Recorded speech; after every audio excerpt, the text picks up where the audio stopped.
Okay, get this question a lot about going plant-based. I hear it's a challenge. You can't find things you need. You can't do macros. You can't find your right amount of protein. You're going to be missing out on this. You're going to get too many carbs. Well, surprise, whole food plant-based is challenging. So you really do have to look at how am I going to cook every individual thing, or if you're going to go completely whole food and not cook anything, well, that's even more of a challenge.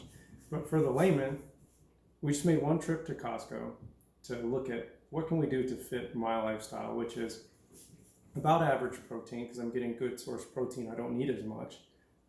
Good carbs, good fats. I figured I'd break it down from what we could grab quickly for breakfast.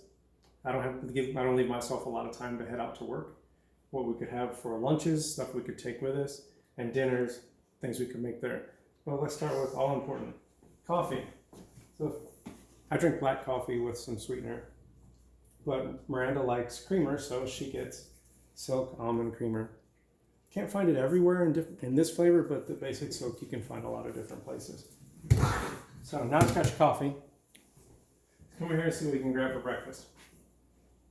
So my favorite is I like to get a lot of anti-inflammatory foods. So I'll do an oatmeal with cranberries and blueberries. To add to the oatmeal, rather than putting a lot of extra sugar and cinnamon, things like that, you can just add some good granola. So here's one that's Purely Elizabeth. It's vanilla almond butter. And look at the macros. You can pause on that if you need to. But if you remove the dietary fiber from your total carbs, you're now looking at 7 grams of carbs, 5 grams of protein. So added that into your oatmeal, you're building a pretty good breakfast.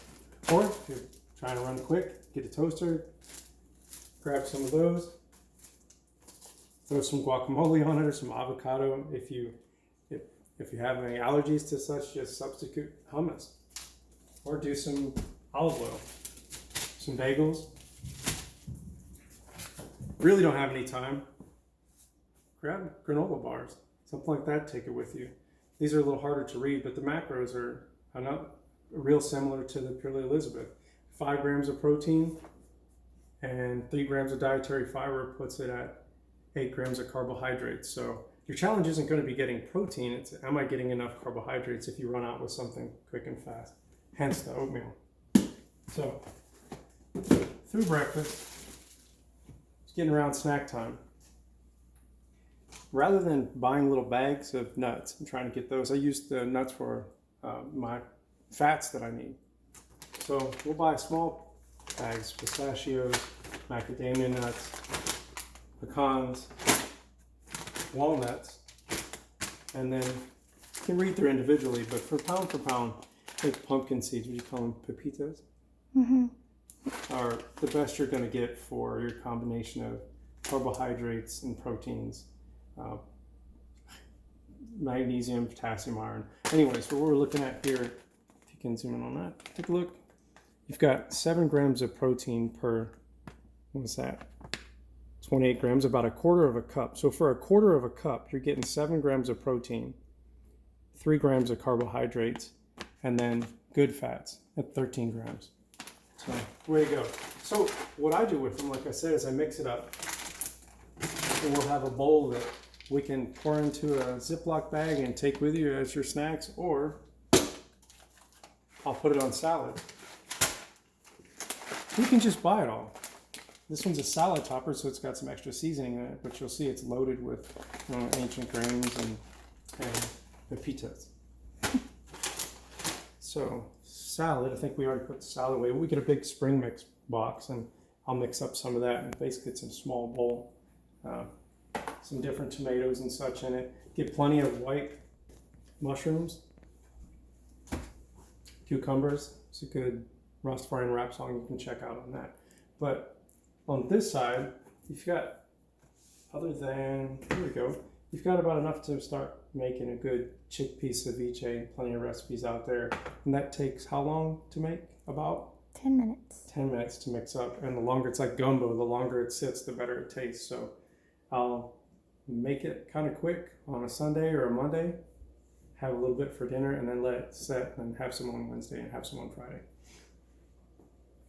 obviously potatoes. We do brown rice versus white rice now. And then getting into other dinner foods, edamame spaghetti. Here we go. 24 grams of protein. Dietary fiber is 13, so you're getting 7 grams of net carbs.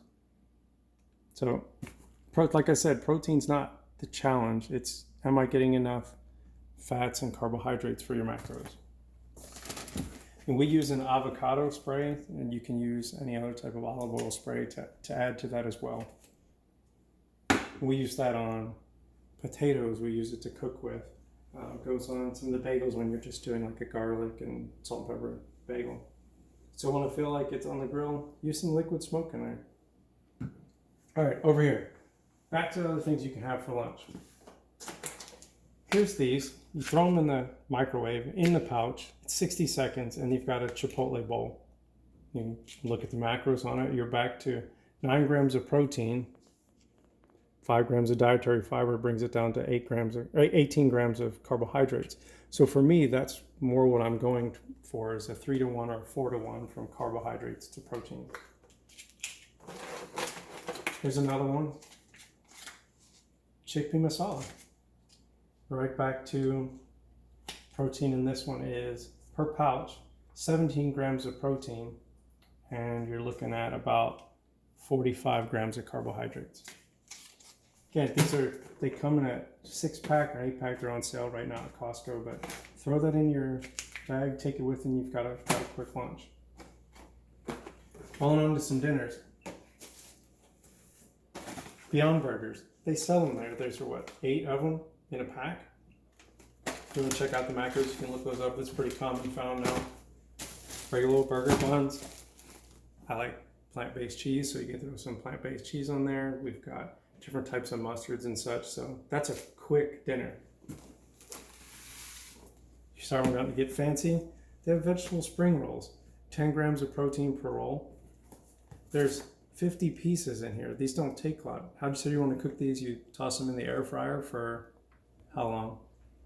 I don't know, 15 minutes maybe? Okay. So just back from the gym, have your 15 minutes. Throw the stuff together, have a shower, get ready. There's some spring rolls. Here's some vegetable yakisoba, so you'd stir fry this up. And if you wanted to add some more, there's some liquid aminos, so if you step up your amino acid profile in some brags, it can be found at, all everywhere. Kinds of places now. Walmart, Target, wherever. But grocery store. It's like soy sauce. Yeah, so over here, we grab frozen vegetables if you don't want to make a trip to the farmer's market every day. I mean, they're not expensive. They're already pre-mixed for you. But if you're thinking, well, I don't have time to sit and steam all this stuff or boil it out, I'm going to lose some nutrients. Get a microwave pressure cooker. Steam it in there within, a few minutes versus 20 minutes waiting for the water to boil. Then if you want to get into more making things, jump into a mixer, grab you some non-dairy almond milk, and you're good to go. But that's stuff, and we are looking at types of foods we can get. Is this stuff more expensive? No, not really, because when you lay it out, you've got 8 Beyond Burgers there. Those are $8-10 a burger when you go somewhere, and you're going to use it for the rest of the week. So I think that'll cover it. We'll keep this as quick as I can. If you got questions or comments, go ahead and drop them in there. Those of you who know me, reach right out to me if you have any concerns. But again, the challenge is not going to be getting your proteins. It's, am I getting enough carbohydrates to stay active and fuel my workouts? Am I getting enough fats to keep my health there and my joints good? All right, thank you.